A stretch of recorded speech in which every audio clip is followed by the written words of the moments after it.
May service na naman tayo mga kay-boys dito sa Barangay Santa Cruz, Lubao mga kay-boys. At ang ating service ay mabuburol dito sa Heavenly Homes sa Santa Cruz, Lubao din mga kay-boys. Ang ating service po dito ay makikramit mga kay-boys. Mag-ayos muna tayo, pagkatapos ng mga kay-boys ay pupunta na tayo sa cremation mga kay-boys para sa ating service.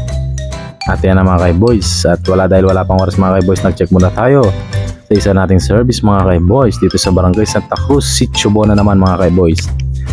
At shoutout nga pala mga kay-boys kay Obet Cruz. So yan o, wait, hanapin Mr. Obet Cruz. At pagkatapos muna mga kay-boys ay nagmerenda muna kami ng mami. Yan o, 2 tinidor, walang kutsara ang ating geng, ang ating embalmer. At yan na mga kay-boys, ang aking sasakyan mga kay-boys, ang aking gagamitin, yan ang aking family car mga kay-boys. At yan na, diretso na kami dito sa cremation mga kay-boys. Yan, dito tayo sa Eternal Covenant Memorial Park mga kay-boys. Dito tayo pag-cremate mga kay-boys. At yan natin pag-cremate ang ating service mga kay-boys. At yan, dito po siya makikramate yan mga kay-boys.